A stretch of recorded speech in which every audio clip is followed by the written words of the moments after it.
Council meeting for the City of Lamar.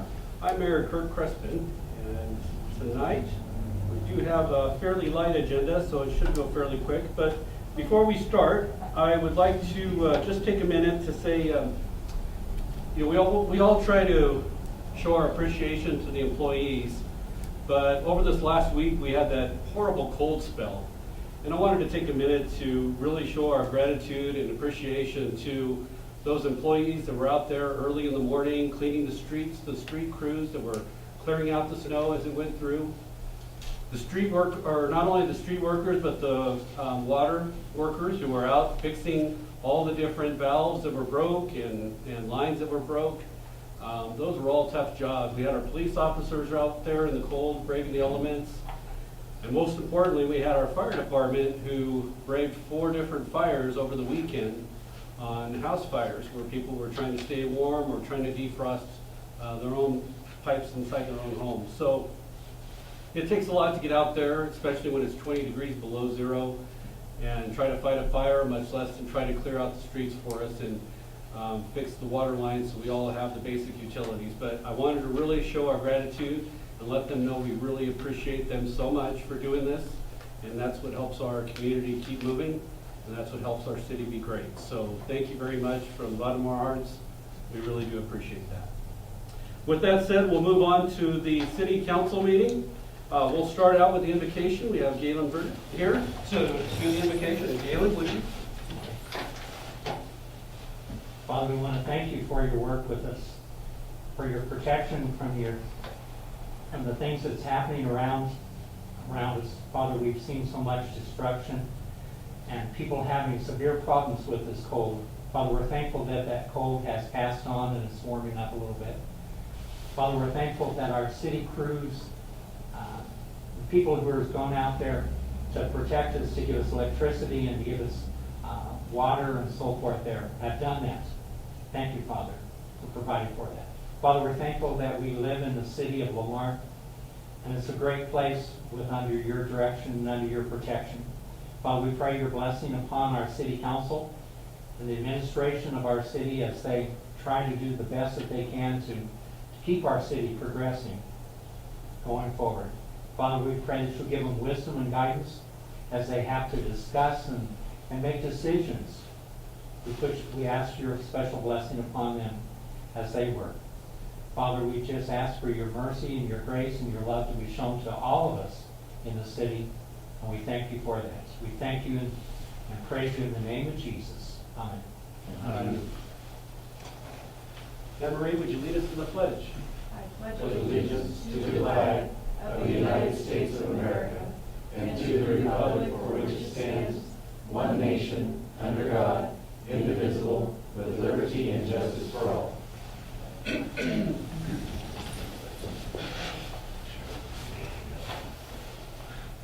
Okay, the time is now 7:03. I'm going to call the meeting to order. Roll call, please. Joe Gonzalez. Here. Rafael Rodriguez. Here. Jerry Jenkins. Here. Kurt Crespin. Here. Oscar Riley. Here. Manuel Temez. Anne Marie Crampton. Here. Steve Kill. Here. Kristen McCray. Here. Lance Clark.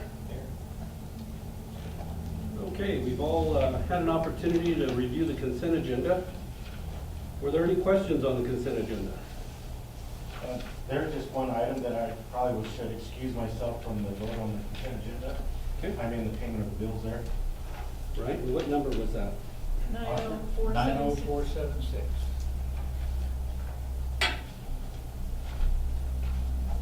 Okay. So item number 90476 we'll remove, and we'll vote on separately.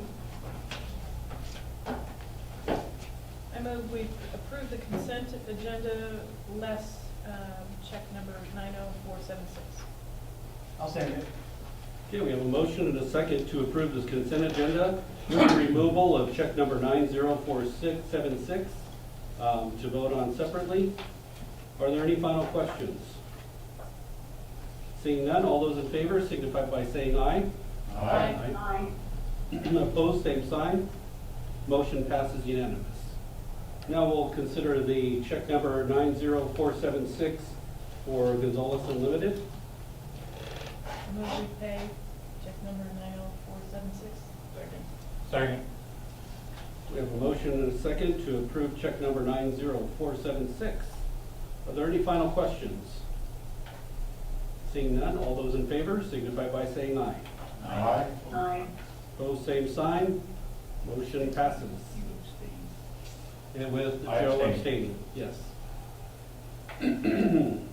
So we did have Joe abstain.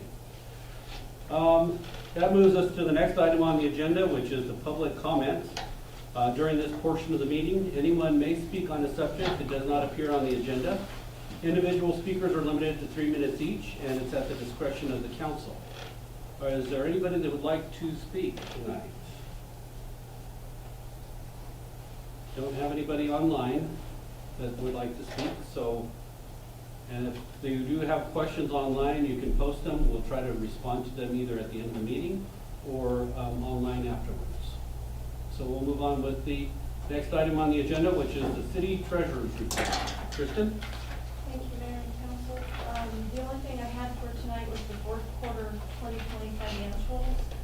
I did want to point out, they are unaudited, and what that means is there are some payables and receivables and journal entries that will be done, and then you will see the final financial product during the audit presentation. So this is unaudited numbers, but it gives you a good picture of how we wound up at the end of 2020.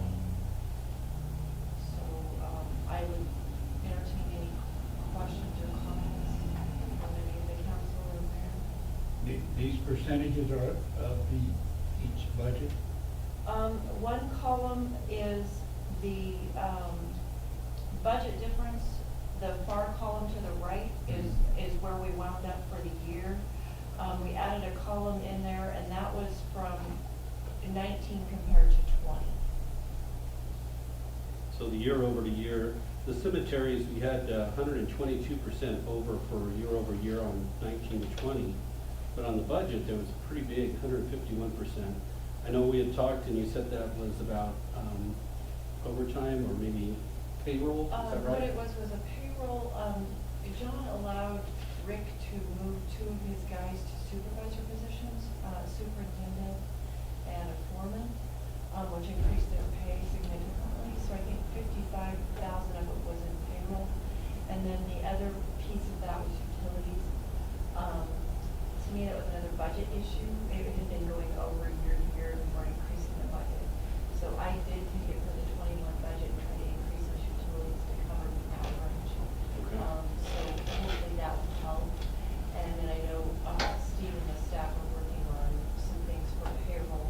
Hopefully we can stay in line with the budget on the payroll this year. So, but that was an unbudgeted thing that happened. Okay. And then the airport was the other one, and then equipment and maintenance. I guess that's, Equipment maintenance was fuel, and some large repairs that weren't budgeted for. So, and the airport, it seemed like the airport was utilities as well. okay.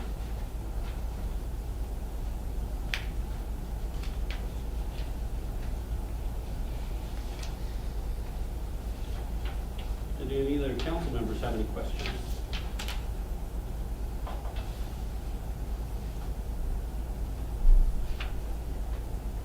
And the ambulance is pretty much the same year after year, right?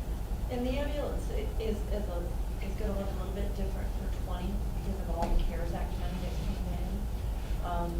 But it was, we did operate in the black in cash. The general fund did not have to transfer any money to the ambulance this year for the first time, I think, since I've worked here, which is almost 8 years. So it did look better, and it was that consistent money coming in from the county prior to the quarter starting, some things like that. And then again, like I said, the CARES Act money is going to make that one look quite a bit different than it normally will, just because of a large portion of that of what we got with the CARES Act money to the ambulance money.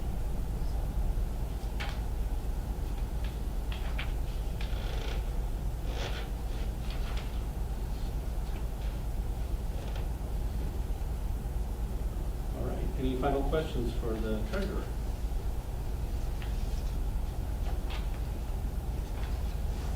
Seeing none, we'll move on to the city clerk's report. Linda? And I have no reports from you. Okay. No report from the city clerk, so we'll move on to the city administrator report. Just the only thing on my report for tonight, we're kind of doing like meeting after meeting every week, so it's to keep the reports up. But I just have some recommended topics for our work session, which will be next week. If anybody else has anything, just let me know. I probably will be adding perhaps one more item on the work session I want to talk about. Maybe how we can achieve maybe some more operational efficiencies internally here. I know I've talked to Emery a little bit about it. Thought maybe it would be a good item for a work session, just to get some feedback on all these items. Probably at that point, we probably will be discussing them to add the airport as well. Obviously there's a couple items on the agenda about that tonight, but we're still working through some transition. We're still working on, the FBO agreement, the RFP's final, but we do have some transitional issues that we're trying to work through, so probably it'd be a good idea to add that to the agenda as well. Okay. Well, we added the once a month work session on the first Monday of each month last month because the council wanted to have an opportunity to have some open discussions. So it looks like your suggested topics had the Public Safety Board, ambulance service, the vacant building ordinance, and discussion of the 3-mile regulation. Were there any other topics that you thought would be council? Would be good? Just so everybody knows, Kurt, that the 3-mile, the ambulance and the 3-mile ordinance we have, or regulation, the county commissioners want to discuss that.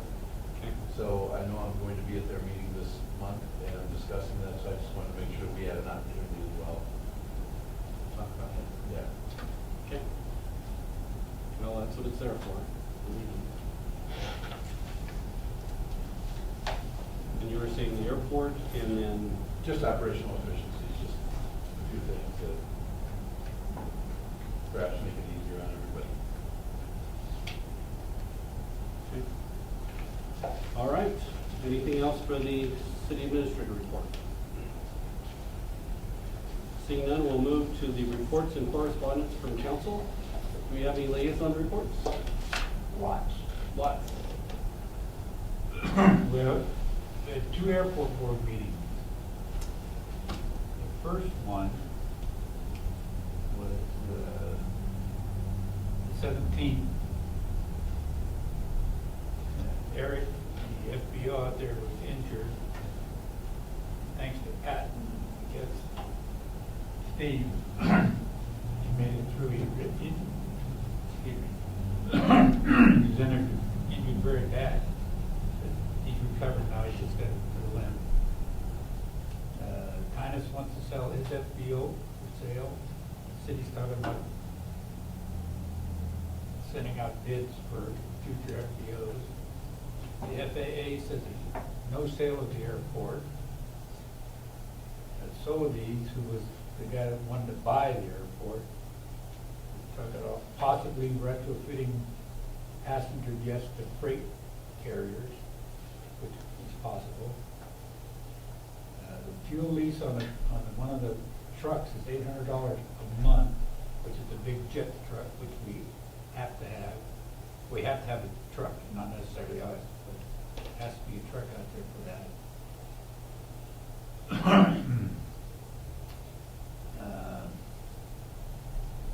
What are you calling it, the RF, whatever? RFP. RFP's gonna go out for bid. We might get no bids, we might get no bids, or we might get bids we don't want any part of. So that's part of it. Like I already said, we need to trust. Possibly us buy the fuel to help with their cost out there, then they would pay us back as they sold the fuel. Fuel truck is $800 a month lease. We can always turn it back anytime.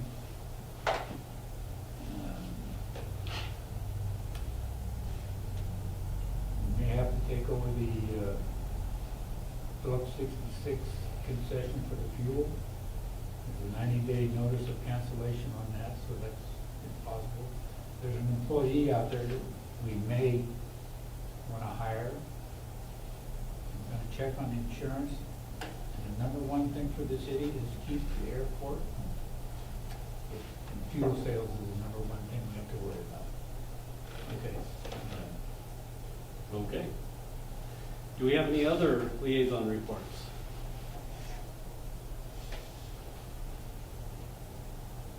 Did we have any correspondence we need to talk about?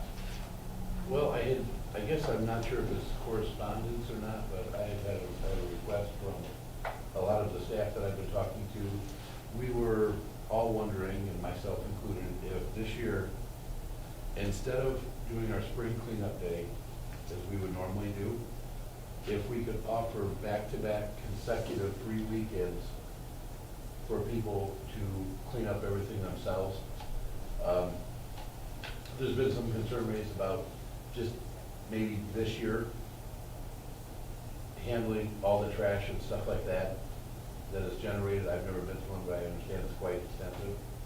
So the request was if we could perhaps forego that one day, but offer people consecutive weekends in a row, end of April, beginning of May, that would allow them to use the transfer station unrestricted. Because If we do that, can we at least have it on the weekdays as well? Because there's a lot of people that work weekends. Won't be able to take advantage of that.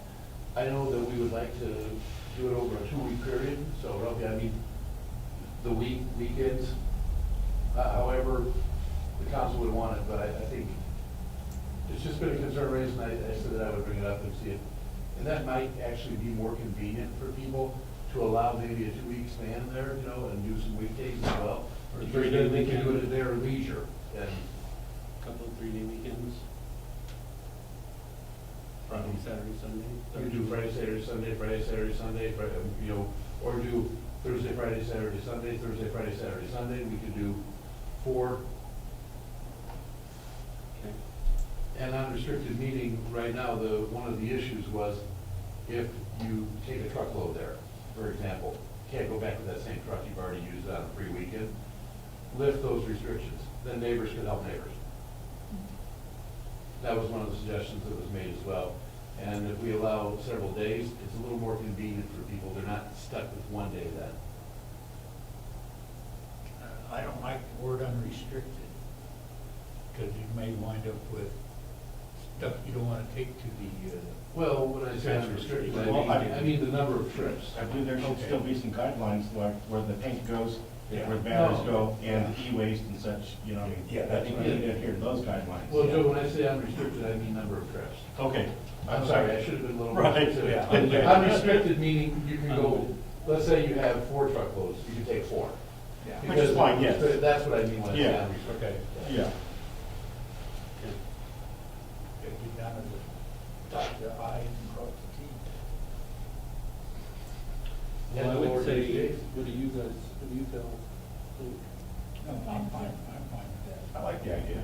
And we could still encourage people, I mean, don't just advertise it as extended free dump days, but really extend the opportunity to, let's clean up our town. Let's help our neighbor out. and so Yeah, forth. yeah. I think that was my biggest concern, is that a lot of elderly or, you know, families that don't have pickups would utilize the free dump day because they would just drag it out to their curb and they didn't have to worry about how to get it to the dump. So if we kind of positioned it and marketed it more along the lines of, you know, a City of Lamar cleanup month, then we can maybe encourage everybody to help each other, like you were saying, that might help. Well, and a lot of times, if you have those elderly people with, the way it was expressed to me was that, hey, we love, the neighbors do help them out, but we restricted that one truck. If it was the same truck, you couldn't bring that in. Well, that's not gonna work in this case because we want them to help each other.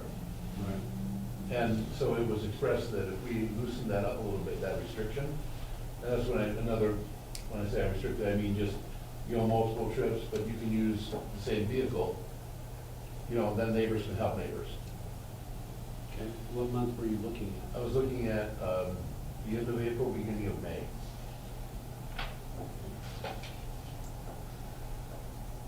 well in advance of Memorial Day. Okay. So, The mid-April, mid-May, 15. somewhere in there, yeah. If it's okay, I'll work it out with Pat and the staff, and we'll get Martha to, she always markets everything very nicely for us, so we'll work on some marketing stuff for the community, so people know it's kind of a help your neighbor cleanup time and, you know, for spring cleanup. Mr. Mayor? Yes. And sometimes down through the years, we've had the Ministerial Alliance support these and do the work. And so you might make this presentation to the Ministerial Alliance saying, you know, can you help the elderly people or the people who don't have pickups or whatever, you know, as a ministry within the church into our community. Okay. Just writing the notes. And I'm sure that you can get some help out of the Ministerial Alliance, you know, for them to announce that and work on it. Okay. I put it down for a note and we'll reach out. It's a good idea. And I'll promote it at the college in case we've got student interest. Okay. That's all I have, thank you. Sounds good. I did have one item, I'll just kind of fill you in on. One of the biggest correspondence items that I've gotten over the last month has been about Spectrum. Of course, the city of Lamar does a bid every 10 years or 20 years, and we do a franchise agreement with a cable internet provider, a cable internet voice provider. And that provider gives us, pays us for the franchise fee, but then is able to use the infrastructure within the city of Lamar to provide that cable service. So I've had a lot of complaints and emails coming in about the service and some downtime. There's a lot of things that I've tried to mention to them as out of our control, acts of God, cut lines down in Colorado Springs or wherever it may be. But there was still some concern and a lot of issues as far as the amount of downtime called in to me. And they were asking me to see if we can do anything to address it. I did pull out the agreement for the Spectrum contract. And I asked Lance, our city attorney, to look into it to see what our recourse was. It is very limited what we can do unless they are blatantly disregarding their responsibilities and not giving good service. There's really nothing there's not a whole lot that we can do.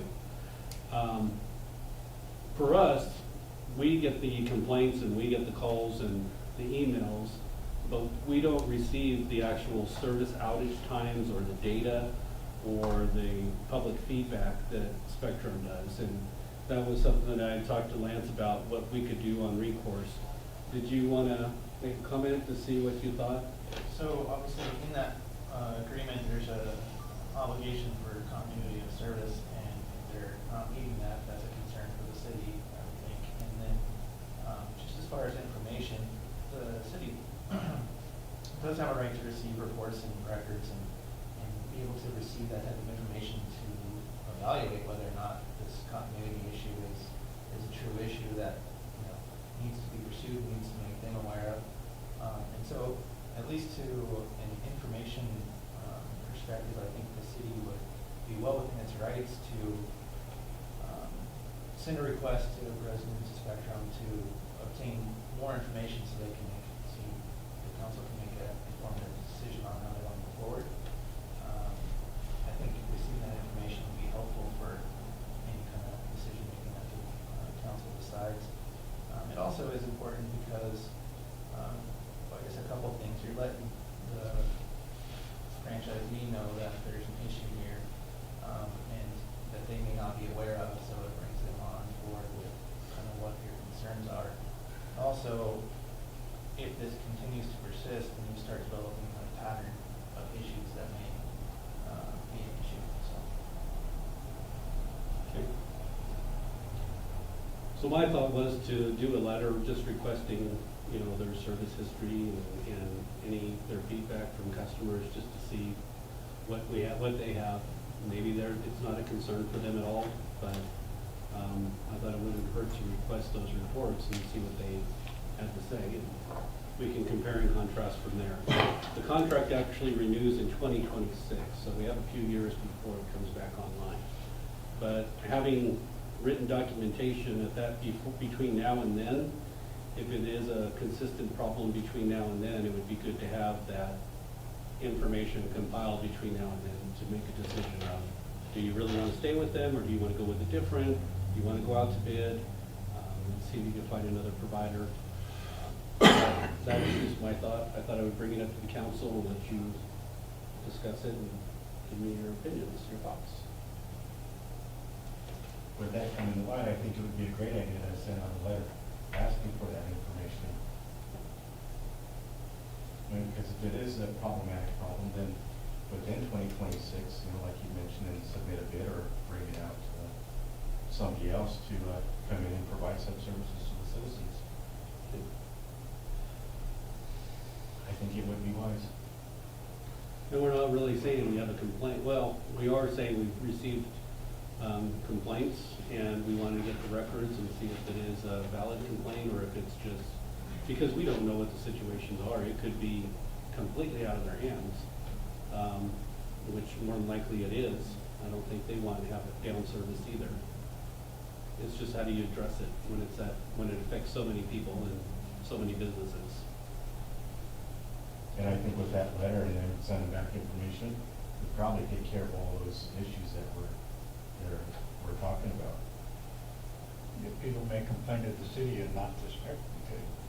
Yeah. So they would hear our side of the story, or the complaints anyway. Okay. Ralph? I use them every time that they've had a known outage. They always send a text or an email, so I've never had a concern really. Okay. So, You haven't had a problem with it? I mean, I understand it's technology, and you never know when stuff's going to go down too. So, Yeah. but I know that also everybody's glued to their phones, glued to their computers, or Netflix, whatever. So Yeah. if it's down, it's chaos in most homes. Yeah. So, I mean, it's not going to be no harm to just ask them, so I'm not against it, so. And because they serve businesses, when the internet's down, they're down in a substantial way, so, yeah, I think we put on notice that we're getting complaints, and we'd like to see what their side of the records show. And then, like, Kirk and I have already had this conversation, I really would love to include, ask them for their plans for upgrading the system in the future. Because if our system continues to get older and older and older, it's going to have significant challenges. And redundancy plans, I guess. Yes. I mean, we had talked about redundancy plans. If it does get cut, what are their workarounds, and how do they have that? So. Well, I can do that. Jerry, did you have any comments you wanted to add? No, because I can't hear any of the comments you guys are saying. It's just, it gets annoying when it goes down as often as it does, because it takes down our TV, our phone, and our internet. Okay. Are the microphones on, Martha? I'm double checking. Okay. I could not hear a word anybody said. Okay, I'm gonna mute you, Kirk, and then I'll put my mic back on. You are muted. Okay. Can you hear us now, Jerry? I can hear Kurt loud and clear, but everybody else I cannot hear. Try it, Steve. Not to be able to hear it. Just go on, Andy. Okay. We'll work on that. And it's not just her, I got a text from a citizen saying everything sounds muffled. Oh, okay. We apologize. I had, Jerry actually texted me that it was down the last time. She had gotten a lot of questions why it's on the city utility bill. What we charge you guys for charter, and you might mention that that's what nothing to do with the TV. Right. I know she had several questions about that, and I could ask them before. So the name of our cable internet provider is Charter Spectrum.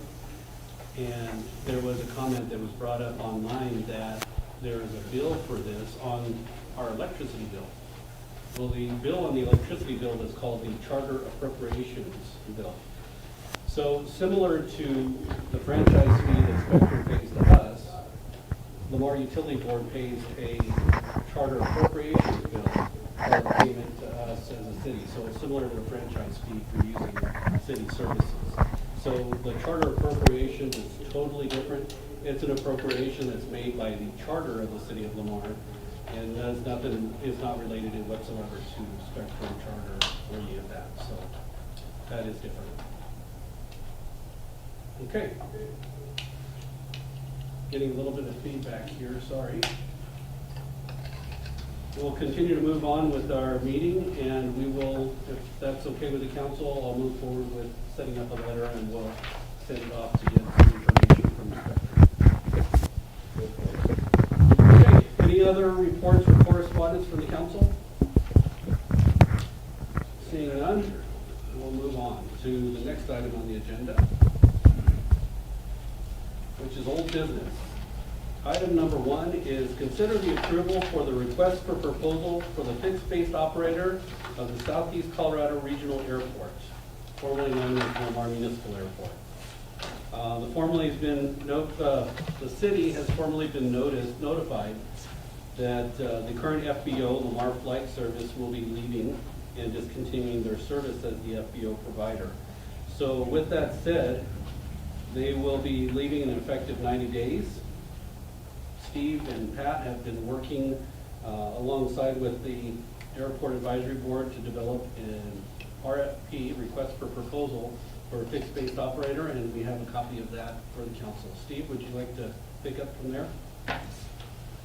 The FBO is a culmination of review from all of the airport board members, current FBO, myself, Pat, our consultant, Javiation, just about everybody you can think of. We tried to get to weigh in on this, and you'll notice that we're looking at a couple different things. There's a scope of proposal submittal for a full-service FBO, and then there's alternates.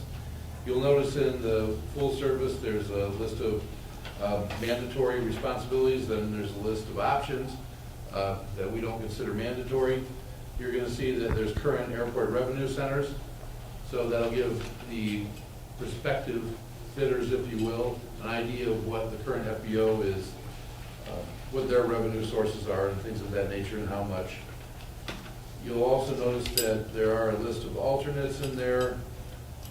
I just threw in some examples, so depending on what was submitted to us, just to give everybody an idea, well, if you don't want to submit for full service FBO, here are some examples of alternates that perhaps you can submit, and that would allow the council to consider any full service proposals as well as any alternates.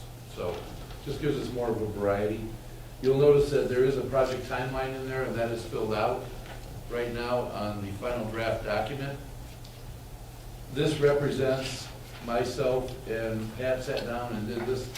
This represents the most aggressive time frame we could reasonably think to even consider. You'll notice that there's an anticipated contract execution June 28th, if everything goes absolutely perfect in all of these 9 days. So, And not only that, but we have the actual, once it's executed, they actually have to occupy and, do the rollout to actually be the FBO. So there's a big time frame between that end of the 90 days to when the FBO will actually take over, that there's some concern on how we're going to make that work. And I know Steve and Pat have been working on that for a while now, and we've had some discussions, options. well, and I think that's why I need to make sure that this is on the work session agenda, because I can tell you that there has been some difficulty in trying to shoot the gap between when the 90-day extension will expire, which you figure it started February 1st, so you have February, March, and April. May 1st is the end of the 90 days. I'm not even showing we receive the RFPs back until actually like May 7th. That is about the quickest you have to give people time to bid on this. So by the time a new FBO, if we even get an RFP back that the council is willing to consider, That's a big if. We're not sure what we're going to get back. We're gonna have 4 to 5 month gap to shoot at the airport, and honestly, it's been a little challenging figuring out how we're going to do that and maintain full service, fuel and things like that at the airport. So I think by next Monday, I'll have some ideas that perhaps the council can consider. That's why I need to add it as a topic, because the only thing that you've approved so far is the extra $2,500 payment for that other 45 days to get us to the 90.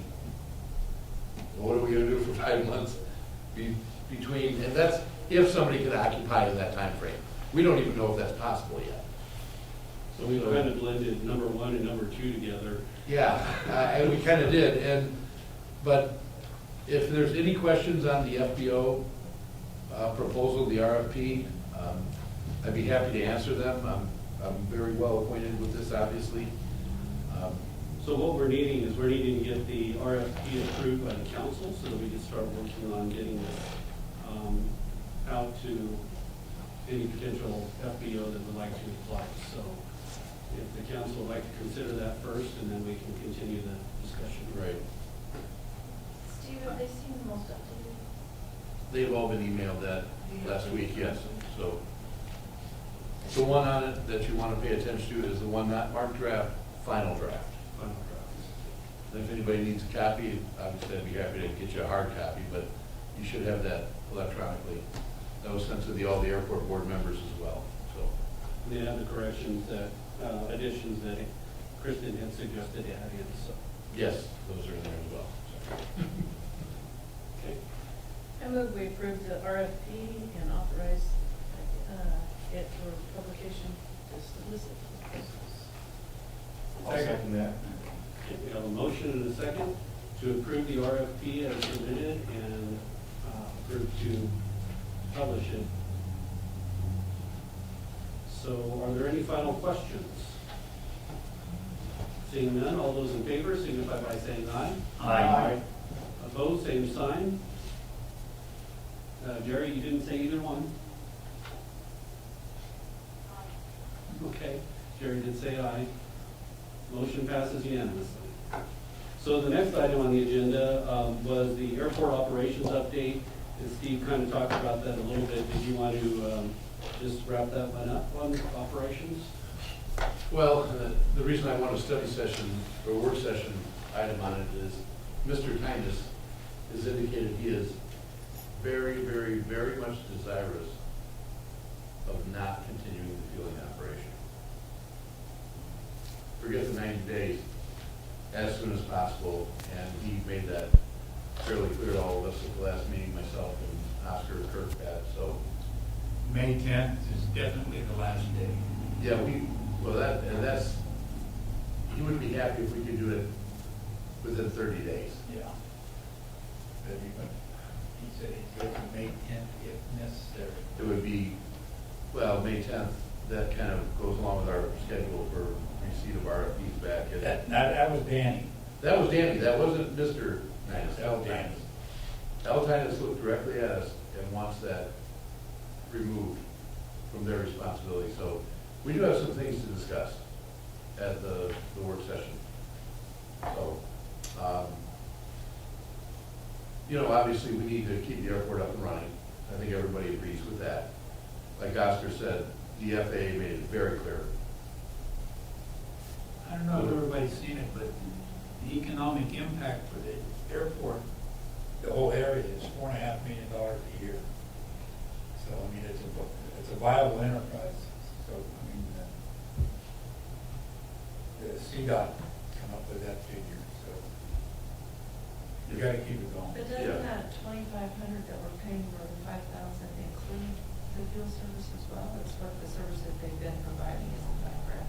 For the 45 days, For yes. wasn't it extra? Extra Wasn't it 90 45. days? So 90 total, yes. Right.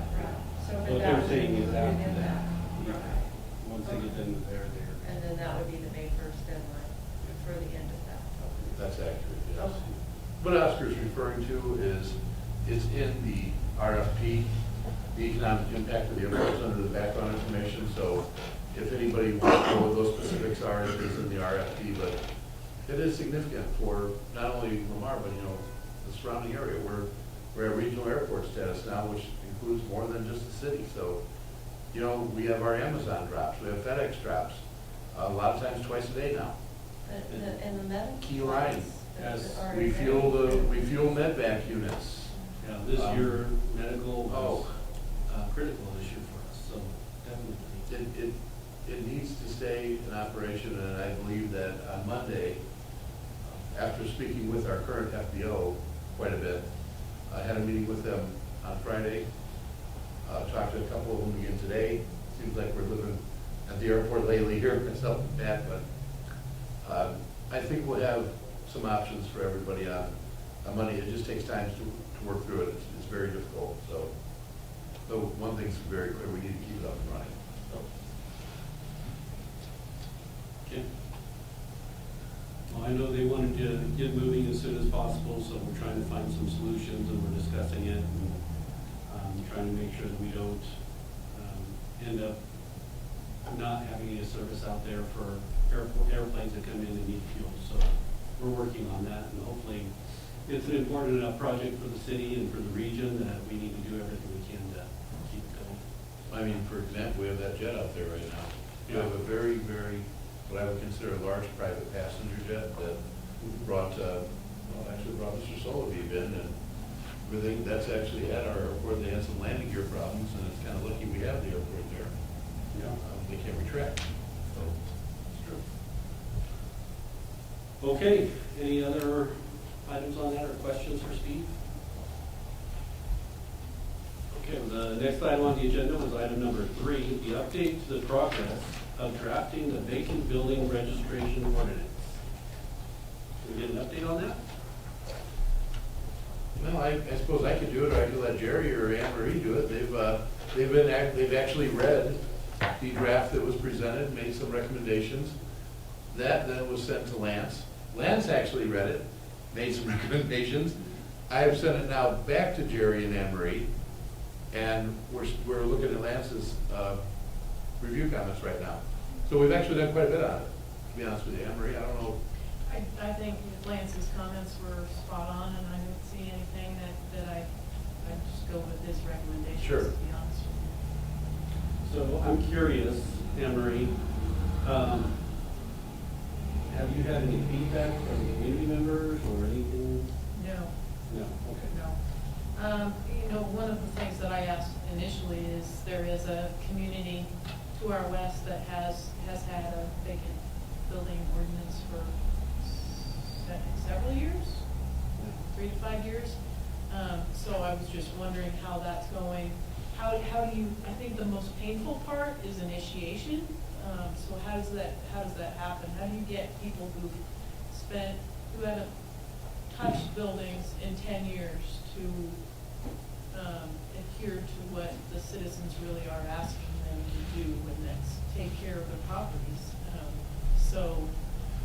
Spend a lot of time tracking them down initially. Yes, and I do think it's gonna take, it would be within building codes, or building. It Building would be, permit? it would be administered through our building and planning Right, department. right. Obviously, our code enforcement officers are gonna play a role, so it's a combination of those two entities. Now, the only thing that is blank in the ordinance is the fee schedule is blank. I think at least I was not sure what the feelings were as far as fees go for that. Or if there is non-compliance, one of the questions was, how do you force compliance with it? Well, you have to have a fine structure in the ordinance as well, so I'll leave that one to Amber, I'll let Amber handle that one. And I want it to be, I want people to pay attention to it, but I don't want it to be punitive. Right. So that's a fine line. And until we do a little research to see. And again, I think that that's where we're at right now, and I know that we're at the point of what numbers do we plug in.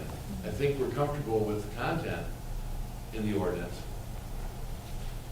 I'm kind of like Emery, though. I want it to be taken seriously, but like you said, not punitive in nature, but it has to be something that actually has a little bit of teeth in it that people won't ignore.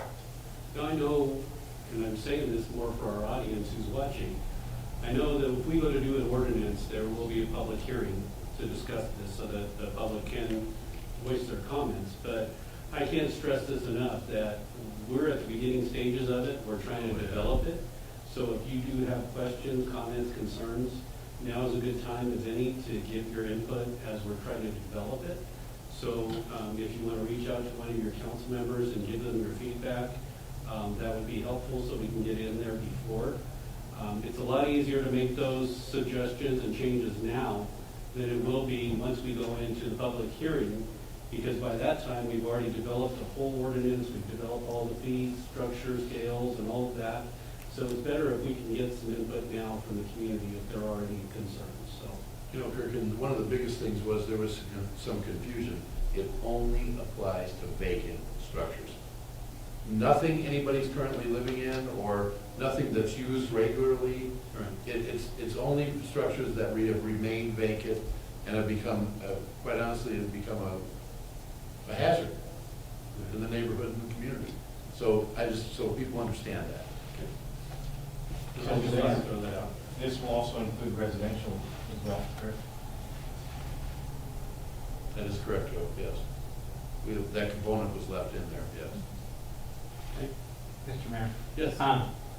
I'm the head of our trustees and stewards for all of our churches here in Colorado, and we have a church building that's empty right now in La Junta. And, we've had that empty building for a number of years, and sometimes it's rented. This last year, it was not rented at all during 2020. We maintain it, we do all that stuff, but the city in La Junta started charging us $55 a month for the privilege of having an electric line, a sewer line, and a water line. And that didn't go over well with me. It didn't go over well with the others on our trustees board. So, Okay. yeah, so be careful in that area, because it can damage public relations. And I think our main goal is, that's a good example. You keep it up to date. It's ready to rent out at any time. Yep. You keep your utilities on, or it's a workable building. You have it registered with the city. That, to me, is all That's we're different. asking for. Right. That, to me, is all we're asking for in this ordinance. Now, if it was, whereas there may be a building in Lamar that there's not been any electricity in it, no water, no sewer, no nothing. The roof could be following in for all we know. It's not on a register. Nobody's been in it for 15 years. We don't know what the status is, and the owner lives in California, whether it's a house or whether it's a building. That's where it's a little tricky, because we want to be able to say, yes, the building inspector's been in there and it's up to code and they're taking care of it and they're keeping it up to date. So that's a perfect example of what we're looking for is, having the pride of ownership and the responsibility of ownership compared to just abandoning it. And we want to make sure that our buildings aren't being abandoned on Main Street especially. So, point taken. Did I miss anything on that, or is that what you guys were thinking as well? And yes, I mean, you made a lot of great points there.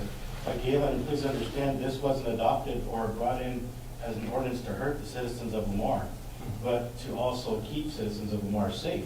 Because when you drive throughout our neighborhoods, I mean, there are buildings out there with windows knocked out, walls knocked in, and that just gives places for kids to hang out and create trouble and problems. And, if we can prevent some of that from taking place, then, so be it. I'd like to make it a safer place. It wasn't meant to hurt anybody. Yeah. That's why I'm just saying, you guys need to be careful how it comes across. Because there's a difference between not being able to rent a building. How much market is there to rent a church building? Just about nil. Yeah, but Galen, your building is maintained and Oh, can be yeah. occupied at any time and kept up. So It's you the gotta buil- have some provisions It's in the there buildings that are for unkept exception. and that are quite frankly a safety hazard. Yep. Like everybody I said. understand that. The doors Just are make knocked sure in, you- the windows are busted out. There's a big difference between those types of buildings. Yeah, so. just make sure that there's an exception so that, if it's not rentable, because of the market, that you don't catch anybody. Well, we have in the ordinance, there are exceptions. There's an exception section in the ordinance as well, Yeah. to try to cover, certain situations, so. And I would think as long as it's been inspected and there's a plan for it, whether it's being, waiting to be rented or available to be rented, or if we know that it's falling apart and they have a plan to demolish it in 2 years, or they have a plan to rebuild it in 2 years, just as long as we have something within a 2-year time frame, what is your plan? And are you gonna stick with it? And I think that's more of the goal of what I was thinking it would be. Well, remember, there's exceptions for any structure that's for sale. There are exceptions if you have a sign in front that says for rent or lease and the structure is kept up, Yeah. and you're simply looking for a tenant, that's exempt. There are exemptions that allow for that, so. Good. Yeah, so well, I it's think, not doing that though. I think hopefully, Because we have ours on the market oh, well, all the time, and La Junta's still charging us $55 a month. Well, we don't plan on that. sorry, yeah, I don't have to say about that, So but. save us money if somebody else is in that same kind of condition. Okay. Any other questions or comments on that? Oscar? Nope. Anne Marie? Okay, with that said, we'll move on to the next item on the agenda, new business. Schedule public hearing for transfer of ownership of fermented malt beverage liquor license from Pilot Travel Centers LLC to G. Aguya and Lamar LLC. I think I pronounced that right. All right. We're gonna go with that. We'll go with that. Yeah, it's a difficult name to pronounce. So, of course, we found out this month, or this past couple of weeks, that Pilot was sold to this new company, and they're wanting to change that over. So, do we have any other questions on that, or do we want to have a discussion? Do you want to discuss that? So a couple of things. So I have requested that we schedule the public hearing from March the 8th, which would be the next council meeting. However, we do need to move that to March the 22nd. Okay. Somehow I missed getting it in the newspaper in a timely manner. Okay. So that would be the March 22nd meeting. You would like to put that in? And then also request that we've not had any issues with Pilot Travel Center. Mr.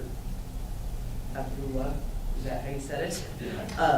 He did turn in all of his paperwork. To my knowledge, have you had any problems with background? That we issue a temporary permit to get them through the process.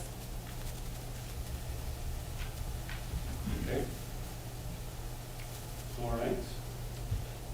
So are we good with changing it to March 22nd, council? That's fine. Okay with me. Okay.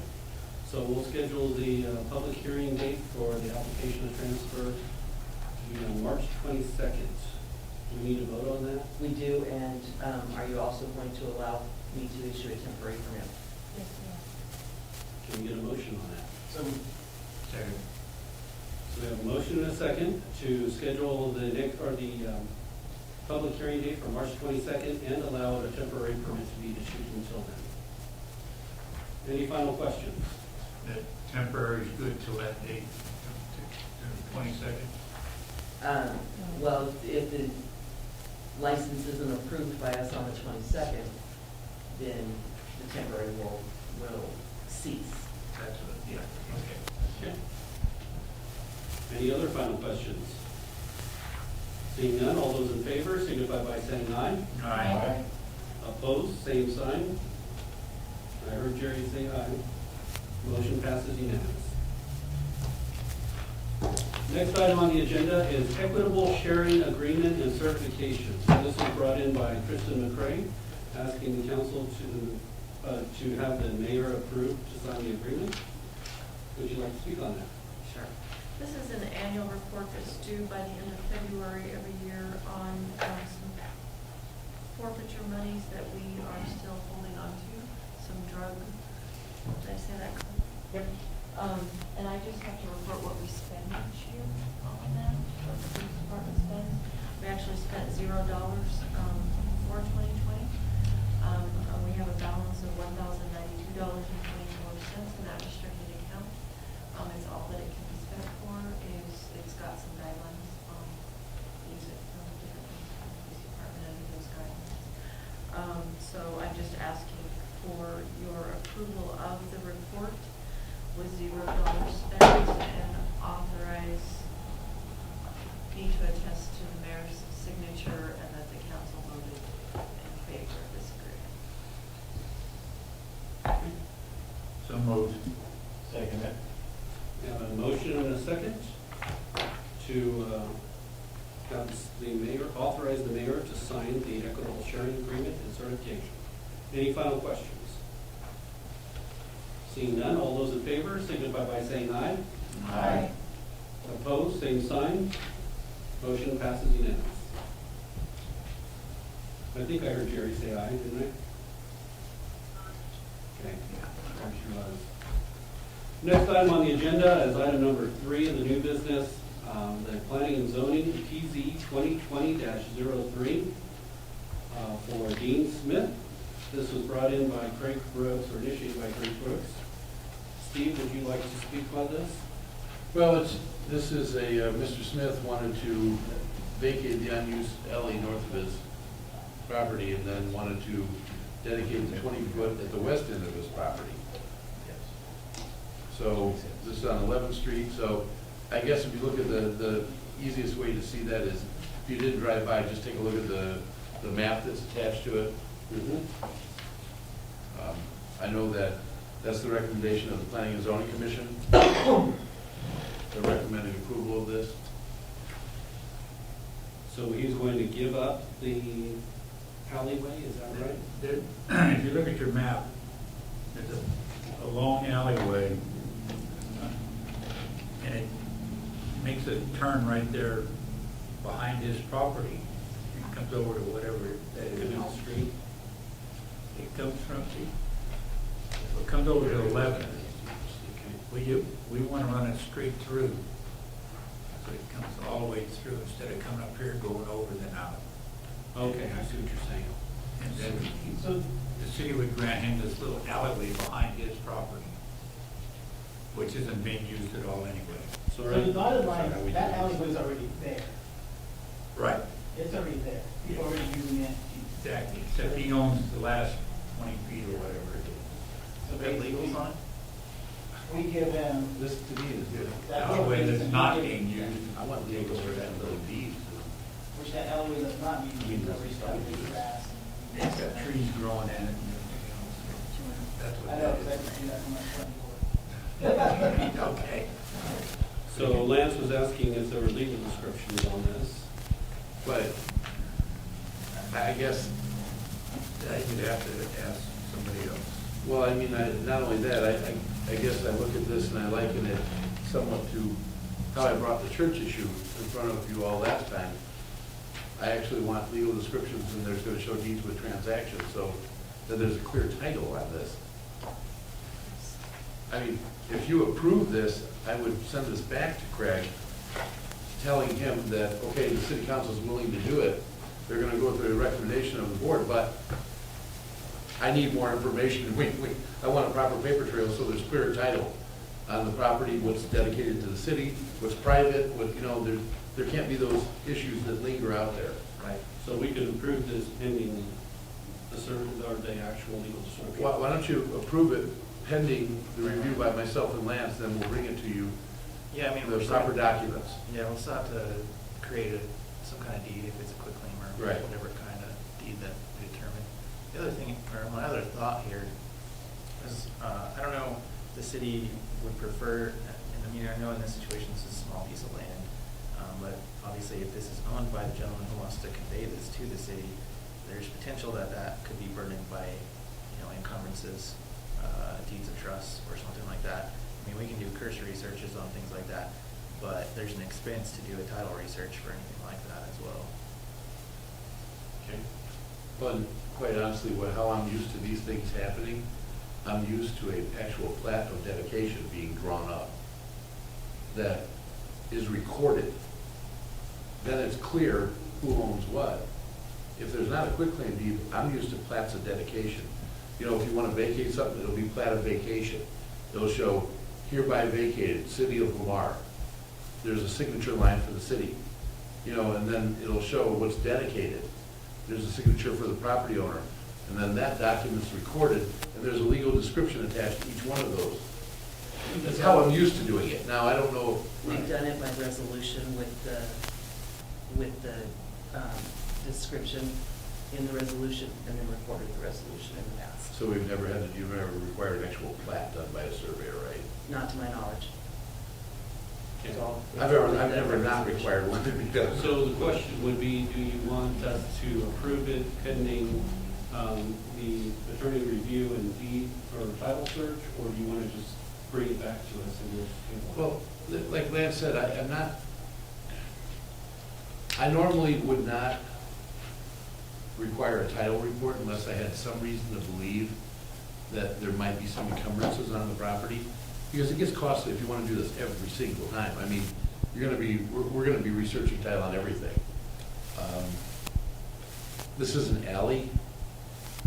If we have no reason to believe that this is not the proper owner of record,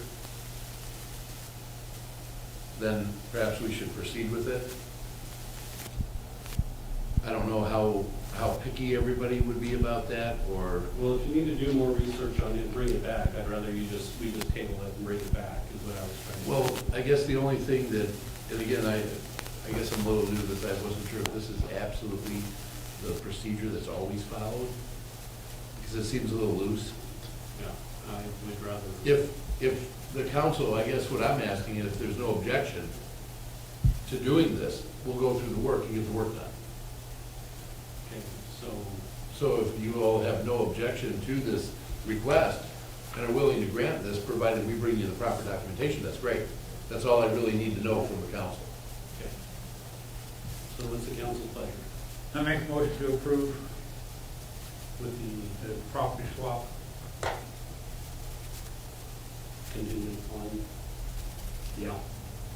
Contingent upon that. Whatever, title search or whatever. Pending proper documentation preparation. Well, and I assume that we bring the deed back to the council for them to sign. Well, I would have assume to. so. I mean, whether he deeds us that 20 feet and we deed him the 20 feet. I mean, I know there has to be deeds involved with this. There has to be something The only recorded. way we're gonna deed it is if we have a legal description as well, Right. so I can't just use something off of any map or anything like that, or highlight, like it's gotta be done from a surveyor.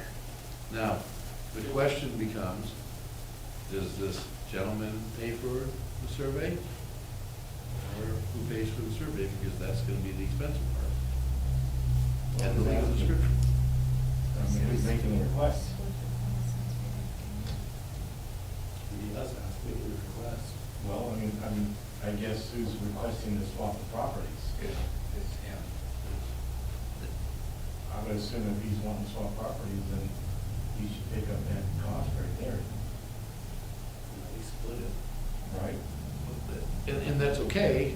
I just wanna make sure that that's been the protocol that you all followed in the past. Any petitioner that's ever come in front of to do this, whether you wanna vacate something, it was their request, they brought me the surveyor and the documents, the survey and everything. And I had the attorney, the city attorney prepared to do the deed preparation, but they brought all the survey work to me. That's typically how you do it. So Joe, you would be pretty much spot on. I'm used to it being done. But I didn't know if that was protocol we followed here in the past for something like this. I don't remember. And I know we haven't had this for quite a while, so I would say, let's just table it until you bring it back with. I guess I'm not sure what you're wanting to do. I mean, this is You want something to we should approve have it before. pending. Well, I don't need a vote right now. If the council looks at me and says, yeah, we're willing to do the swap, tell them to go hire the surveyor and bring us back the legal descriptions, and then have the city attorney prepare the deeds. Does that sound okay? Yes. Okay, that's all I Make a motion to needed. do that.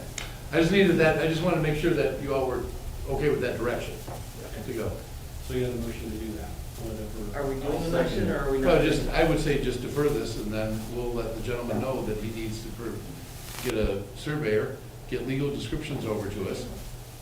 The city council said, yeah, they're willing to do it. However, I'll get those surveyed, those legals over to Lance, he can prepare the deeds, and then we'll bring them back to the council. Okay, Then you will have a motion to act on the deeds. so we're tabling it until you bring back the actual. Yeah, just, if you could just defer it, that'd be great. That's what we're talking, okay. All right, moving on to the next item on the agenda. We have the item number 5, which is the contract for the Canon copier. This was brought in No, by we got Kyle number Miller. 4. No, am I missing one? Number 4. Number 4, two at the same time, sorry. Number 4, planning and zoning, PZ 2020-04. This is brought in by Craig Brooks. This is subdivide the last piece of property at the end of Woodland Drive into 4 lots. Steve, would you like to talk about this one? Well, this is completely different than the first request. This is actually a plat of subdivision, so there would be a plat prepared on this. So that plat would then be recorded. My understanding is that the city council has to approve these. They have final say on the subdivision of property. We don't really do that here much. On your map, it's the 4 blank ones on Woodland Drive. The 4, they don't have any numbers. It would be 15, 16, 17, and 18 on Cottonwood Circle. Well, No, it would be, On Woodland Drive. it would just be these right here. Yeah. Right, These which 4 will be right here. continued on. Yeah. Right. Okay, They're owned by Chris Carell. Same situation though, we still, I mean, I assume he's getting his plat map in order and getting a plat survey on that. Well, there would have to be a plat, there should be a plat of subdivision done. Yeah. That's signature lines for the council and for the planning and zoning commission and the owner to sign. Now, my experience has been this type of item, the subdivision, lives and dies at the plan commission. It never comes to the city council. But I believe here, that's a requirement. That's how I've seen them done. Right, so, again, that's just slightly different than I'm used to. The council never got involved with subdivision of property. I know that I've seen plats and everything, so is that how again, we haven't done one of these, and I want to make sure that we're following the proper protocol. I would expect to see a plat of subdivision with this. so I would probably bring, like the other one, bring back the information with a resolution to approve that. Isn't that what we've done in the past? Not on a No, subdivision. it'd be a plat of A plat, subdivision. a plat, they'll bring the plat back. This is just Okay. asking to allow him to do the subdivision. So we're giving him permission and now he has to go have the plat created with the subdivision, which will be brought back for planning and zoning and you to sign. For signature, right. And then that will bring forth a land surveyor to mark those out, those plots. Oh, it's actually a drawing. Yeah. It's stamped by a surveyor. It'll be on, yeah. Okay. But then that has to be approved, at that point, will have to be approved by council. So the question is the council ready to approve the subdivision of this property pending preparation of the plat for signature? And that was the recommendation of the, That was the recommendation of the planning commission, that he be allowed to subdivide the property, yes. So moved. Second.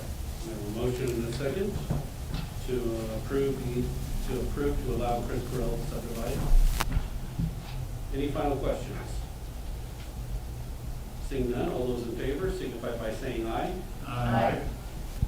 Opposed, same sign. Motion passes unanimously.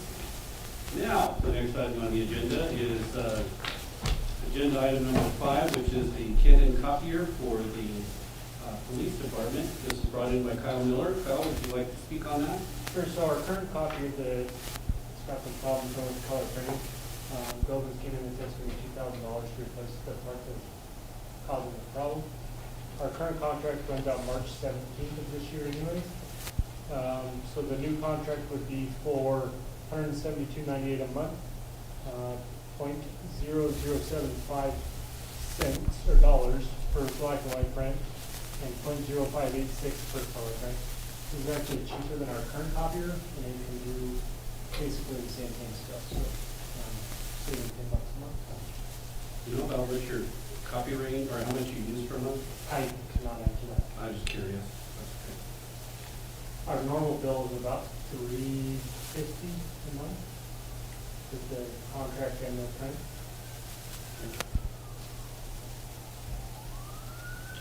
So just asking for the mayor to sign the contract. I have reviewed it as well. I have no issues with it.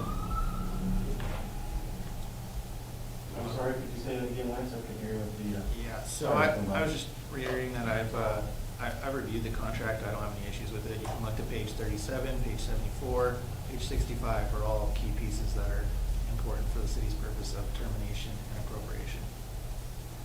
okay, no problem. So all the rest of this is a waste of paper. It's a lot of paper. I move we approve the contract. You all see the contract. Second. We have a motion and a second to approve the contract with Canon Copier. All those in favor signify by saying aye. Aye.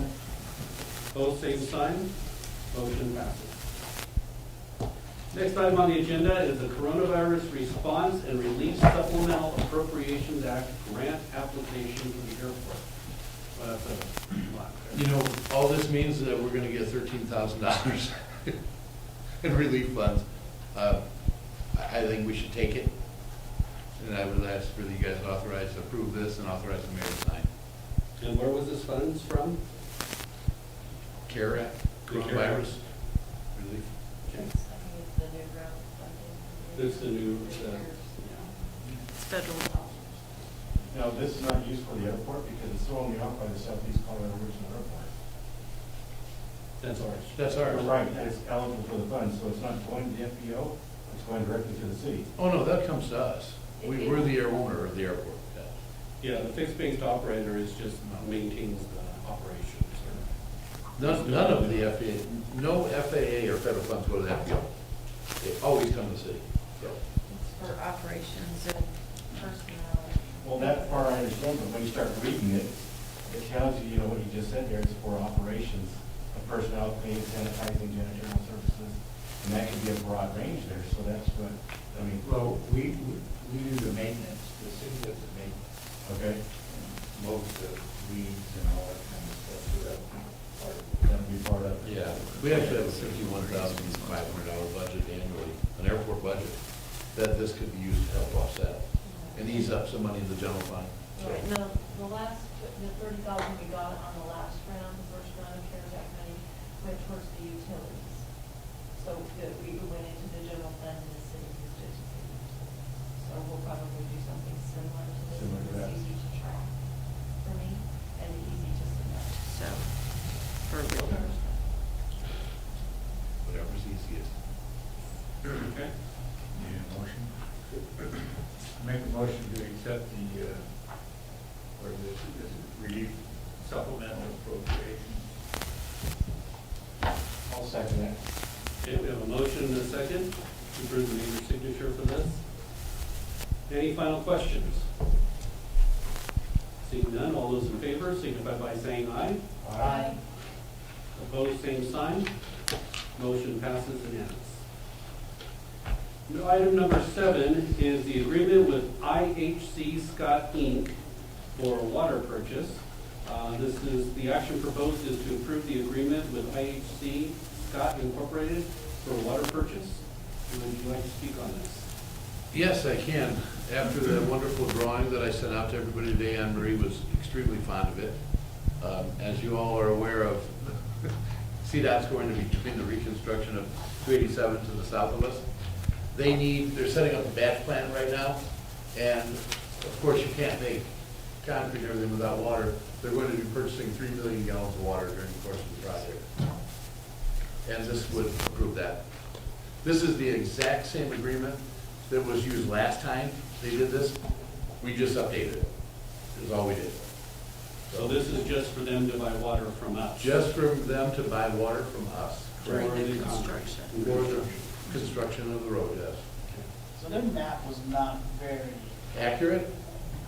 yeah, I don't know what they're. When I was sending it out, I'm glad it said CDOT on the top of it. We didn't prepare the drawings. That's what CDOT mailed to everybody. That arrived in the mail, via US mail. So And I- this is going from where the previous project ended, No, south. from Savage. No, Remember, it starts at Savage. It starts in South. Savage. The little drawing has it. Yeah. I know. The drawing has it on the railroad. I realize that, but the project Okay. goes from Savage. We're going to be doing the water line now to the north of that. So for our phase 3 of the water main project, their project starts at Savage and goes south. So Savage South. Now, the drawing does not show that. Yeah. Robbie, you're absolutely correct. Anne Marie was very eloquently pointed that out when I said, well, it's not my drawing, it's CVAT. So I had kind of wanted you to all to see what was being sent out by the state in case you did get any questions. Okay. So that line that they're tapping in, that's gonna be that from the reserves, right, the open reserves? It'll be from It's the, not gonna be like a treated water? No. Okay. The water they, golf course uses to irrigate well, that's why if you see the golf course, their tap is gonna be done at the golf course. Right. They're not really doing any work on the golf course, but that's where they're tapping in to supply the water. Is there any issue with augmentation of the well or anything like that for? Shouldn't be, because it's kind of our municipal pool. And not for 3 million gallons. That's not much water at all. Over the course of the project, Lance, it's not much water. Is there an issue or a concern about coordinated use with the golf course using water while they're needing water? That I don't know. Probably not. Pressure wise or anything, I don't. They're putting the tap where it will not affect the golf course. Right, I was gonna say probably not. I mean, anywhere you tie in by the golf course, I suppose, if both were running full bore at the same time, you could notice maybe a slight pressure deviation, but it's highly unlikely at best. Golf course will probably use more water than they will. Oh, yeah, a lot more. But you said 3 million gallons sounds like a lot, but it's not. It's a very minor amount of water. I move we approve the water for the purchase agreement. Second. Okay, we have a motion and a second to approve the water purchase agreement from WHC Scotty Incorporated. Any final questions? Seeing none, all those in favor signify by saying aye. Aye. Opposed, same sign. Motion passes unanimously. Okay, the next item on the agenda is that the council will be moving into an executive session for the discussion of personnel matters, CRS section 24-6-402, parentheses 4, parentheses F. Before we move into that, I was going to ask if there are any miscellaneous items that we needed to discuss beforehand.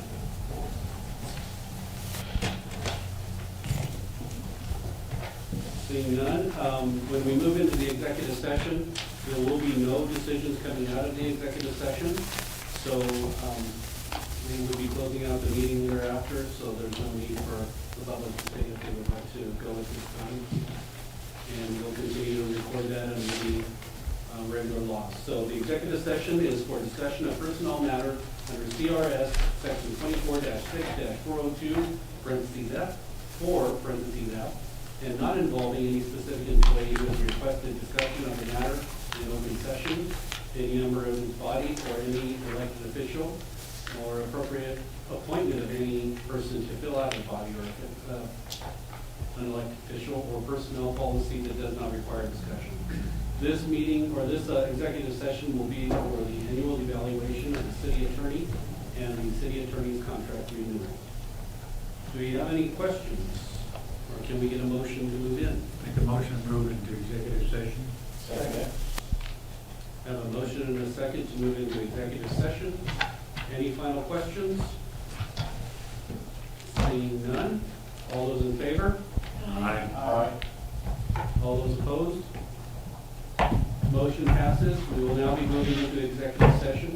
Thank you all for joining us tonight.